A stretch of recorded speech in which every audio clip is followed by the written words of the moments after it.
You don't. And the good thing is the brain is wired in a way that when you cite a word that you know, the synonym will come automatically. You don't need to think about it. So when you see a word and nothing is coming up, don't bother yourself. Just write it to. Just write out, return that word that way. Because if you begin to think, if IELTS gives you 20 hours, you will find the word. You can only try to start making expressions to explain that word. And that's not paraphrase. So when you are going through the question, identify the words that you are 101% sure that you can substitute. Now, once you do that, write the synonym of those words, of each of those words, on top of those places you applied something. Write the synonym on top of each on your question paper. You can use your pen to do that. You can use your pencil to do that. Once you have written the synonyms on top of each word, do not bother yourself on how you're going to coin the English. No. Copy the question chronologically, but you're not substituting with the synonyms. So when you do that, you have achieved two things. One, you have written the question in the order it came naturally. And you have also paraphrased it by way of retaining the original meaning. But when you begin to think of how do I coin this English, you may miss one word that's supposed to be a bridge, and the whole thing scatters. So it is safer to paraphrase following the chronological order of the question. But if you are professional enough to paraphrase by rearranging the words and it still passes the same meaning, it's fine. There is no issue at all.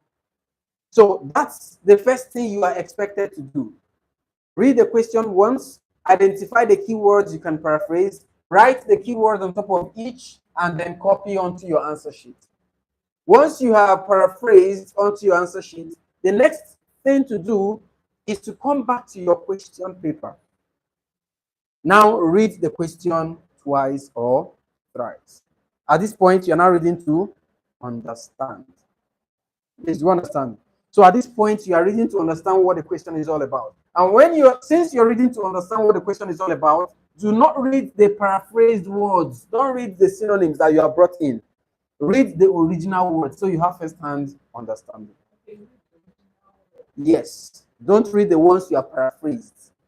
Read the original words. It will help you to have first-hand understanding. Right? Now, after you have read like twice or thrice and you have in-depth understanding of that question, the next thing to do is to ask yourself, what is my task? What am I expected to do? For instance, the sample we did yesterday was directing that we discuss both sides, right? So at that point, what's your task? To discuss both sides. For instance, if a question says discuss both sides of the question, please, do you have an option? You don't. No option. You are bound by that instruction to discuss. Now, what if the question says, do you agree or disagree? Do you have an option? You have, right? Your option is what? Either to, thank you. If a question says, to what extent do you agree or disagree with the point, with the issue raised above? Do you have an option? To what extent do you agree or disagree with the issue raised above? Do you have an option? You have an option? What is your option?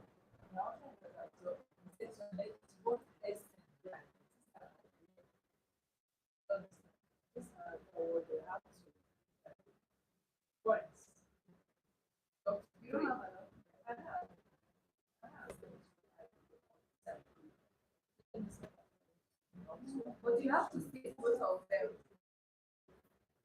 Yes, you have to say both of them. You have to agree. What's the essence you agree? I've understood that part of you having an option very clear. To what extent do you agree with the issue raised above? So my question was, do you have an option here? You said yes. Do you have an option here? No option. Sir, do you have an option? No? You do, right? Madam, do you have an option? There is no option. Okay, you have tried to explain your option, but you are still sticking to one path. Sir, what's your explanation on this? How about to what extent that's how much you agree? Thank you. Or how much? So you actually have an option, no doubt. Yes, look at it this way.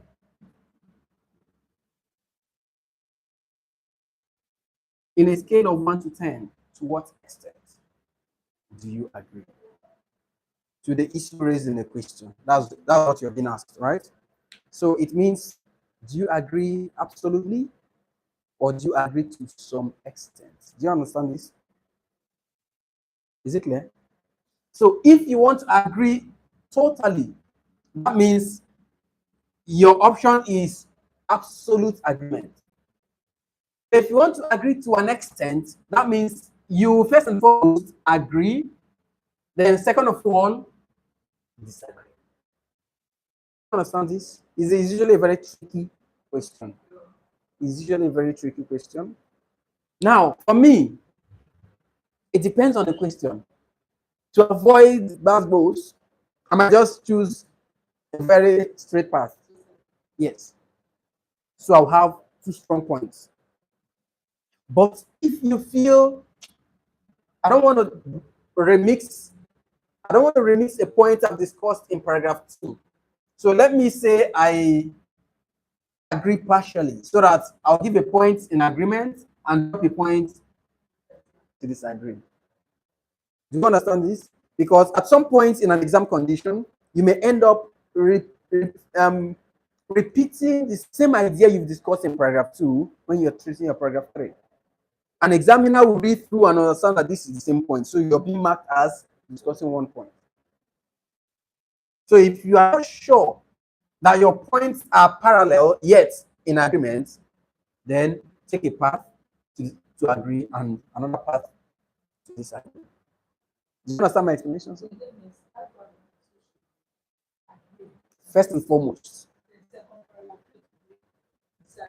if you like, no. When you say you want to agree to an extent, first thing, you must express your agreement point. Paragraph 3 will now bring in why that your to an extent came in. That is disagreement. So it's not to an extent anymore. You are dropping a point to disagree. Exactly. So you have a contrary view on the issue raised in the question. That's what it means. Okay. Now, what if a question says, why do they do so? What are the benefits? Why do they do this? What are the benefits? Do you have an option? If a question asks, why do they do this? Or why do they do so? What are the benefits? Do you have an option here? No, maybe, I think it was your question.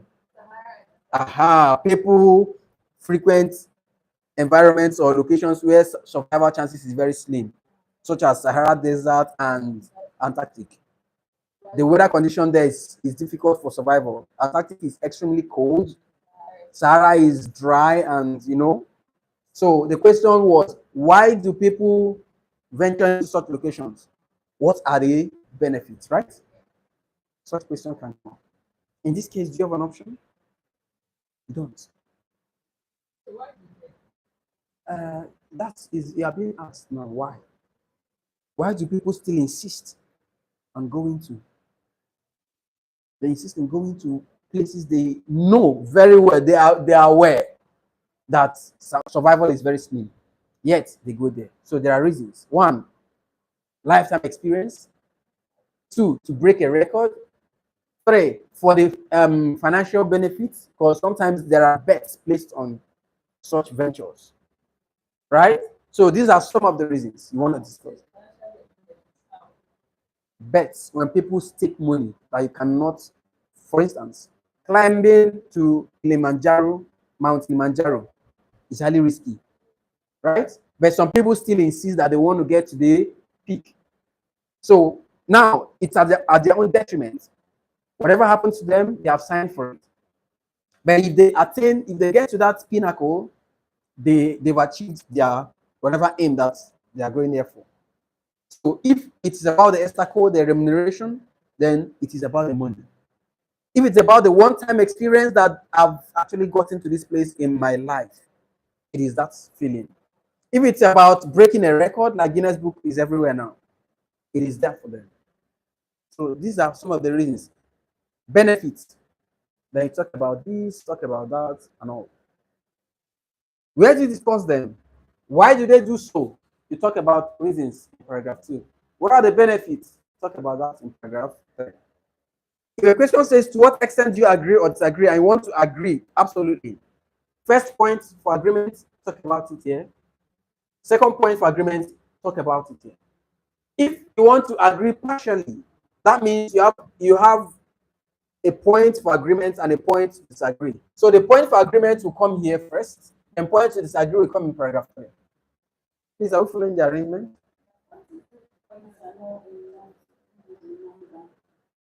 Number of words. Then you can bring in 2 points in one paragraph. That's why we use sequencer. Furthermore, you drop another point. Do you understand me? Yes, in the same paragraph. You can bring in 2 points in one paragraph.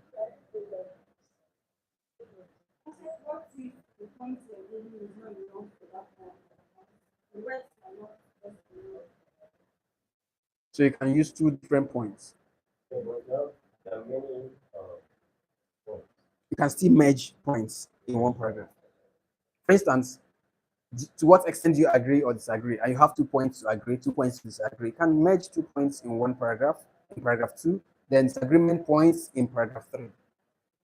All you need to do is ensure you bring in the sequencers that will help you to arrange your points. So when you agree, absolutely, for instance, the 2 paragraphs, Yes. you just share them. Points.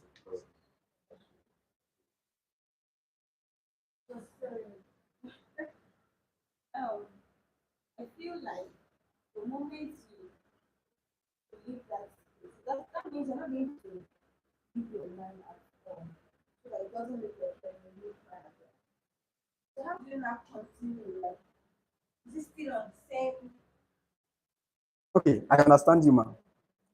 Can you give me a little scenario? Let me bring out points. As in something like a question. Okay. So like the example why people go to places where survival is very slim. So one, acceptance to such environment is very high, right? Because people don't go there, so they need population. So acceptance is very high. So I'll talk about it. Over time, it is evident that immigration processes are becoming very strict, especially to countries where people enjoy or especially to popular environments such as the US, Canada, Australia, UK, and all that. But for places such as the Antarctic, where the weather condition is considered to be running on negative, the level of coldness is quite extreme. As a result, a lot of people do not consider going there. However, in the year 1942, a group of friends decided to venture towards that direction. And because of the demand for population so as to reduce the level of coldness, the acceptance rate was very swift. And this led to a faster process of their application. Notwithstanding, or furthermore, the same line. Yes. Furthermore, the financial benefits of going to such places are quite enormous. This can be identified in the area of the government's policy of paying people who come over to stay in Antarctic a huge amount of $20,000 on a monthly basis if they come with their families. As a result, in a group of or a team of researchers decided to defeat or achieving a milestone endure for the rest of one's life, right? On a plane, so it's with financial benefits as well. Additionally, it helps people to have that nostalgia or whatever, however you want to explain it. Right? So you talk about all of that as benefits. Then when you come to your paragraph 4, you are talking about conclusion. In light of the above, you are sure you have written up to 250 now.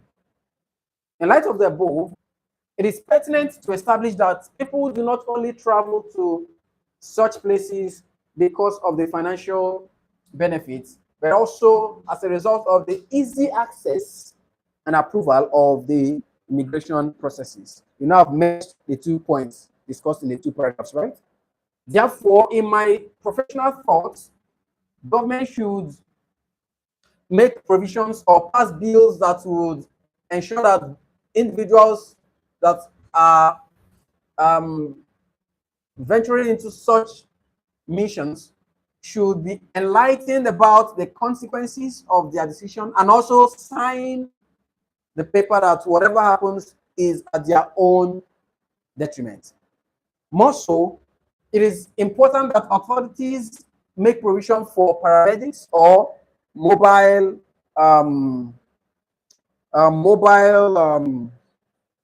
there's a name they call them. They're usually on standby. Some are given choppers in case of very serious emergency. They are being flown to bigger hospitals. So government should provide such on ground with experts to help out. So these are your opinions on the question that says people go to places where survival is very slim. Do you understand? So now these thoughts you have not is not they are not premeditated. So it is important. You don't need to be there. You cannot be there. That's even the irony of it. You can't be there. Of what you want to write. We're able to drop. We're able to drop. First of all, my essay was really poor. I've not actually gone through. That's the truth. I've not It gone was through really them. poor. I did not follow all the things. I just wrote what was Yeah, on yeah, the yeah. And the little that I know about Antarctica, I started talking about how it's like a continent and there's no human habitat living there. Maybe half of it. Science, Researchers. researchers, yeah. And how little that I know about Sahara. They have more of bears. Oh yes, and the animals, there are certain animals that only survive in that country. So Polar bears. I don't You have so much to write. It's just to articulate them, yes, right? you don't know. That is the problem. You write something. I submit and and tell them, please, I'm sorry, I have no idea. Okay, so please, these are steps you must take. These are steps you must take. So once you have paraphrased, you need to ask yourself, what is my task? Once you've identified what you're asked to do, you need to go to your question paper. Let's assume this is the question on that question paper. Below it, you have free space. So what's my task? I'm expected to discuss both sides. With your pen or pencil, plan your points. Just the way people do rough mathematics before they transfer to their main paper. Yes, please. Yes, on that question paper. Use it as much as possible. Oh. They won't give it to you. They won't allow you to go with it. And you are paid for it. There are some exams that they don't allow you to write. But you should write. Do your rough sketching. If you want, what you do is, on the day of your exam, go with your international passport, the main passport. Go with a black pen. Black pen. Go with black pen. Go with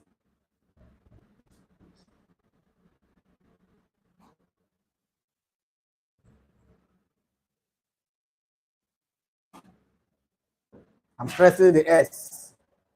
So you understand what I mean? Now, then if you want have An eraser.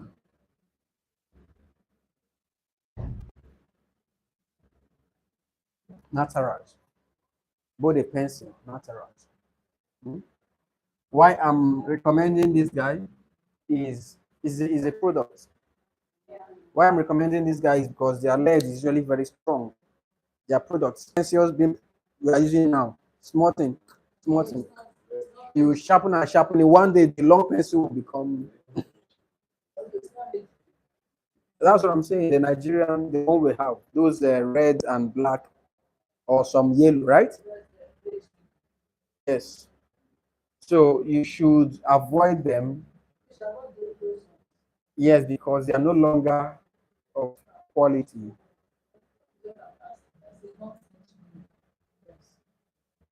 This is what I'm recommending. Natural. That's the product. So if you can buy it, when you buy, if you can buy two, for instance, break, sharpen this guy, sharpen this guy. This is normal pencil. Yes, I'm advising you, but if you have money, just to be economical, right? That was before COVID. That was before COVID. Now you go with your pencil. Yes, the black pen also was introduced newly. Hall. A lot of cheating everywhere. Before pen bringing in pen was not allowed. They provide you what you need to write. But because Nigerians now come with erasable pen, magics, here and there. So everything is very strict.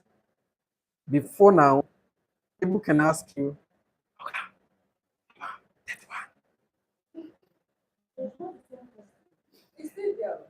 it's still happening, but that's not maybe at the back. Maybe at the back. But if you are caught, you have to stand for about 5 minutes. And that's a lot in IELTS. Right? It's risky. Not always. In listening, everyone does the same thing. In reading tests, you have academic, general, academic, general. So if you look this way, academic, look this way, academic. So if you ask number 5 and they give you number 5, you write, that's total straight failure. Right? So now you are to use the black pen when you are treating your writing test. When you are treating listening and reading, use pencils. Now, Nataraj appears to be strong for now. So use it. If in the process you notice there is it breaks, what you need to do is drop the guy, pick another one. There is no time to start sharpening in IELTS. That time you're sharpening is a lot of time. So use it for something else. Now, if you don't have, or if you're unable to buy Nataraj, buy any other pencil, but remove whatever wrapper that is on it. Especially if it has inscriptions. Take them off. If you buy an eraser, there's this particular eraser, Nataraj too, usually white. You know it, right? And it comes with wrapper. Remove that wrapper. It has to be naked. Whatever that is written on it is a potential expo.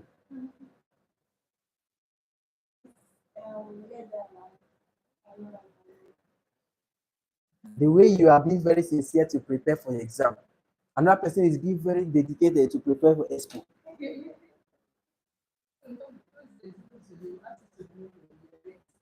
On that day, no earrings, no cap. If your glasses is antiseptic, if it's not medicated, take it off. If you have wristwatch, you take it off. You don't go in with phone.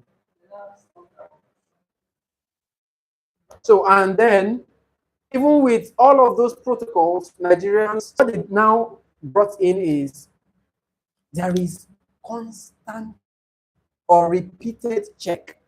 When you're writing, someone will come to you, open your passport. There's this touch. You place it. Excuse me. The person will still come back after some time. Because Nigerians, we are wonderful.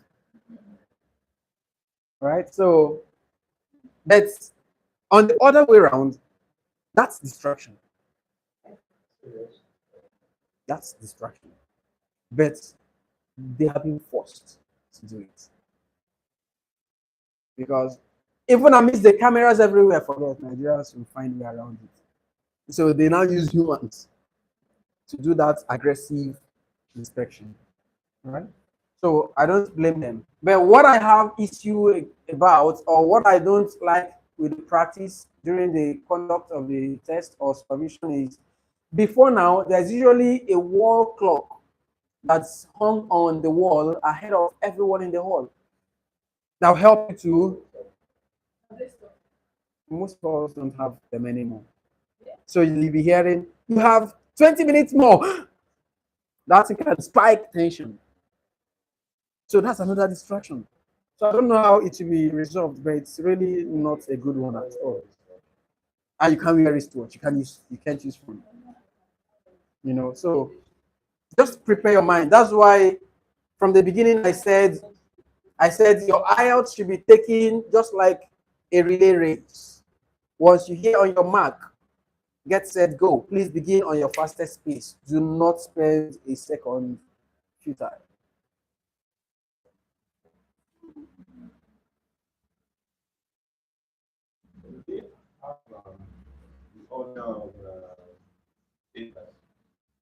The order, the way I introduced the training from the beginning is the way your test comes.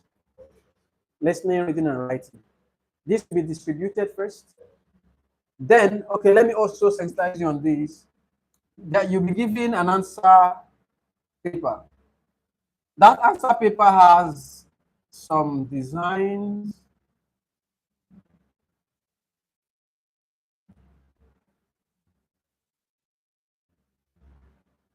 So you are expected to shade your exam number, your center number, write your name, indicate your gender, indicate, shade the particular exam type you're going for, as in whether it's academic or general training.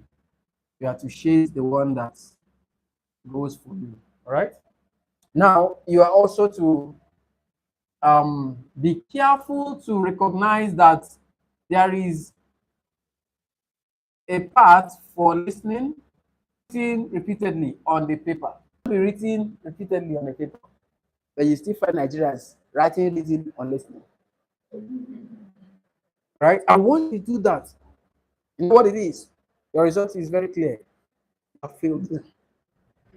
So please, that's the first thing you must try to manage. Use the listening part for listening. Now, you will be given this paper to do all of those formalities. Now, once the time for it has elapsed, they would come around to distribute the listening test booklet. It will be turned face down, and you'll be asked or cautioned not to open it until you are asked to do so. It is important you follow that part. So once it is time, you'll be asked to turn it, and then the audio begins. Before the audio begins, they are going to ask a very simple question. Are your headphones working? Because you're expected to have done a test run to confirm. Once you confirm that your headphones are working, then they'll start. Now it plays for that period of time, and after that, they'll come back and collect the question paper and leave this with you, because the other side has space for reading. Then they distribute the reading booklet and then ask you to begin. So answer paper and your reading booklet. Then they would come with the writing question paper and answer sheet. The answer sheets are ruled. Then there is also margin. You know what margin means now? In WAEC, a lot of people fail because they wrote on the margin. So please do not write on the margin. Write here. It's rude. So maintain this. If you need extra sheets, signal them. Some things have changed. People be standing beside you. If you are talking, they'll come to you very quietly. Please don't do that again. They'll leave you. MOD is leaner than British Council, but MOD has DSS around to arrest. I'm just giving you information. British Council will not arrest you, but you will not see your results again. You will just get the email. We're sorry to inform you that your result is being investigated. Once you receive that, two things are involved. Just go and pray. If it's not released after 2 weeks, you are, I say British Council. If it's not released within 2 weeks, you are being tagged for malpractice. After a month, you receive a ban letter. You'll be banned for like 2 or 4 years from writing IELTS anywhere in the world.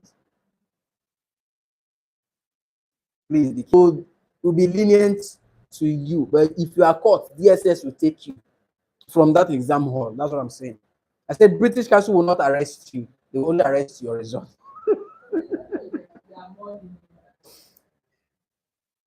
I'm still explaining that. I said yes. Uh-huh. Okay. So, madam, so have you understood the? All right.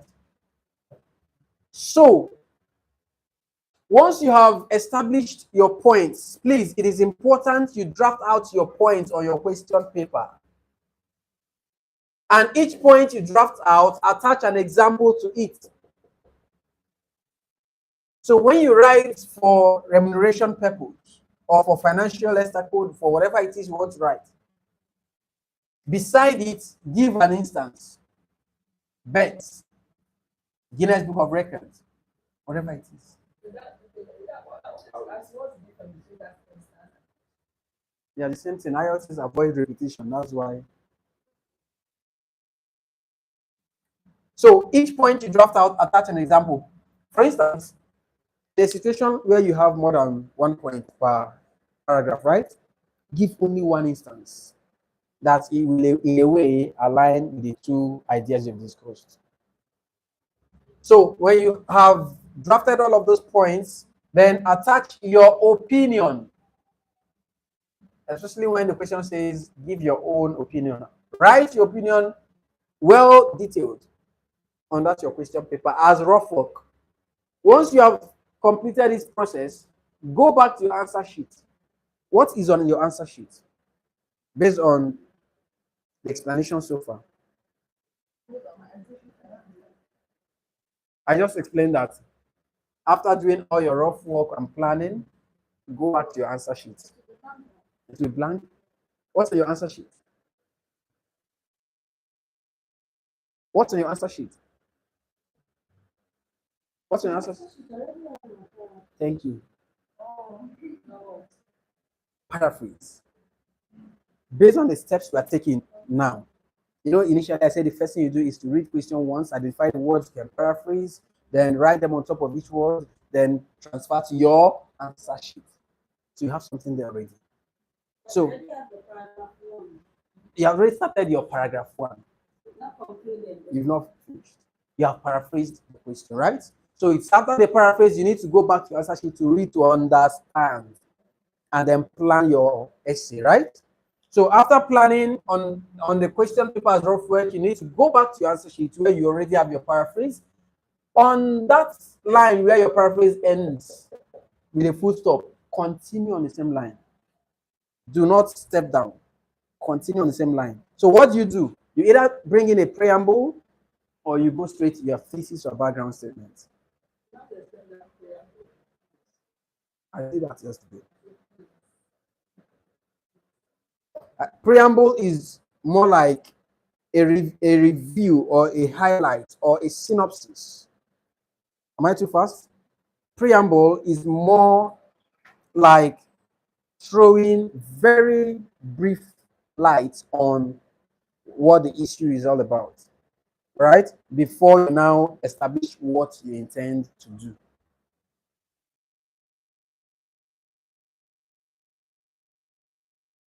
So you can drop a preamble, then end it with a full stop or a comma. Then introduce, therefore, in this essay, I will be writing to, or therefore, this essay will be aimed at, don't forget, thesis or background statements. So you introduce that. So talk about whatever it is that the instruction requires or advises you to do. If it says, like yesterday, I gave us a little insight on how to launch your background statement when the question says discuss both sides of the issue, right? You can remember? How do you introduce your background statement when you're treating a question that says discuss both sides of the question?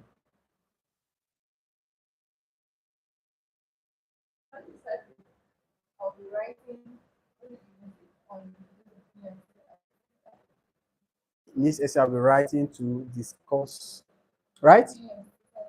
Nice. Do you understand this? Hmm? If an instruction says discuss both sides of the argument, your background statement should establish that in this essay, I will be writing to vividly, lucidly, clearly discuss the two issues or contents raised above. Do you understand? That's your background statement. You are confirming to the examiner that your essay will be addressing the two issues because the instruction says discuss both sides. if it's still one, you still write something. Parents, they are not discussing everything. They're I'm- just saying one. I want to ask you that question now. If the person says, do you agree or disagree? What will your background statement look like? I'll be writing to it. I'll choose what I want to write from. Maybe I want to add it from. Okay, take a path and give me the statement. I'll be writing to disagree. It's important to take these steps, it will help you.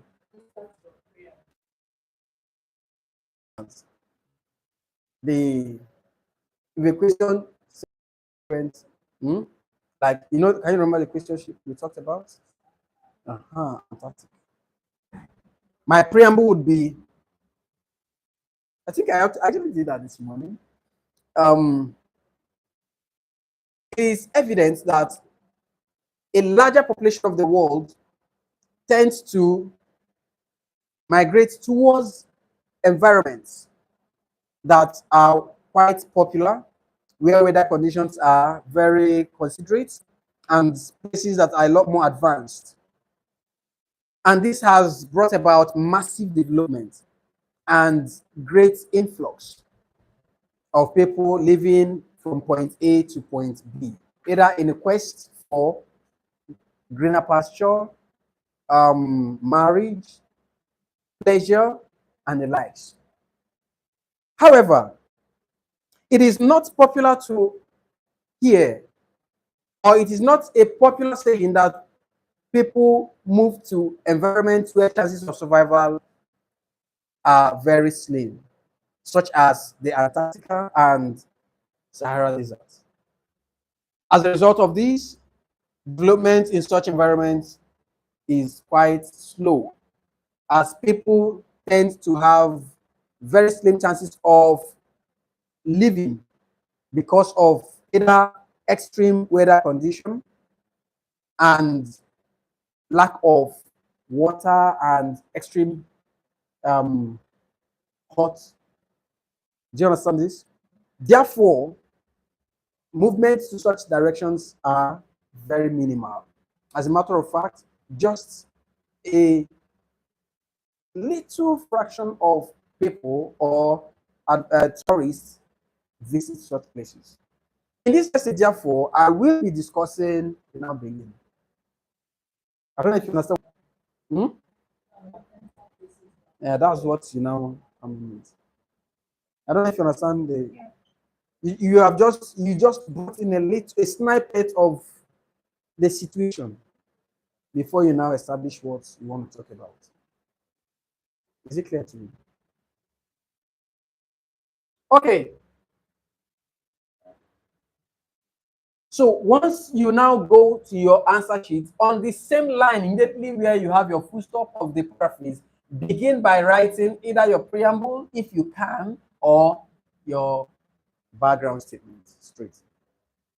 My question was, how do you coin your background statement?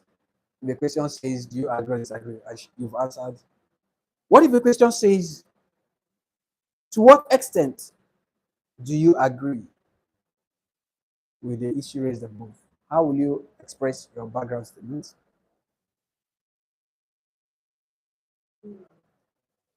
I will be right. Um, this essay, I'm writing. Um,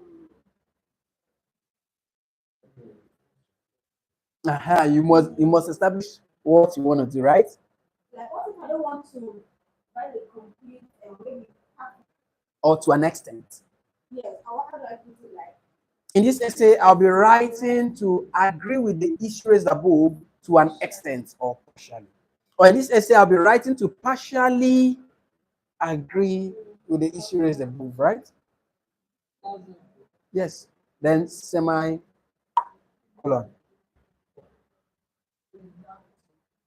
You now bring in your opinion. Yes, please. Please, do you understand? No, another question? Yes, sir. No. Yes. Yes, you can write. You can just write the statement above. What if the question says, why do they do so? What are the benefits? Like a question. how I'm going to Express your thesis or background statement.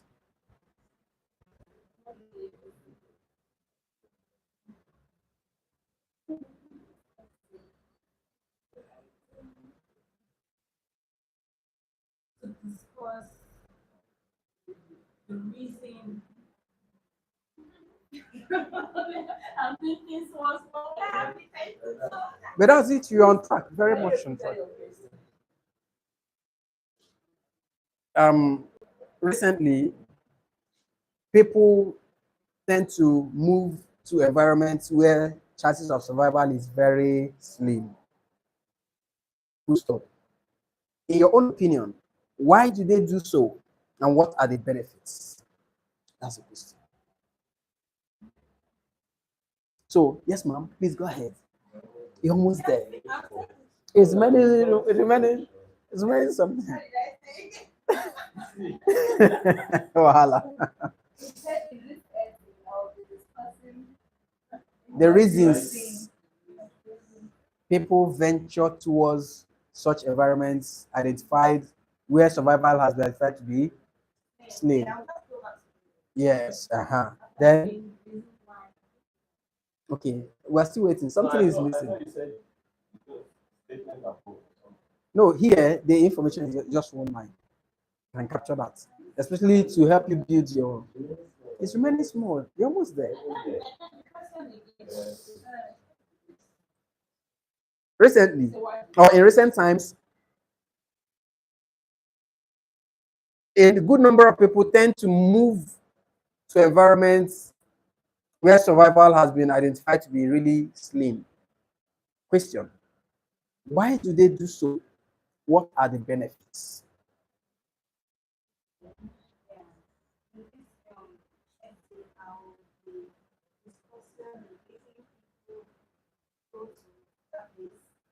And then, Right, nice.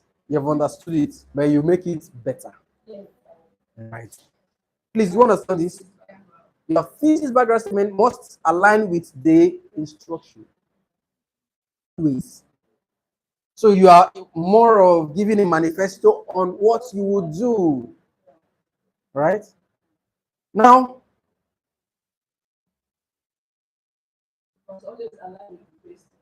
yes. So since we have understood that, that's how to launch your background statement. Now remember, your background statement may not necessarily end with a full stop, but with a semicolon. This is to allow for the stance. So immediately establishing that in this essay I'll be doing XYZ semicolon.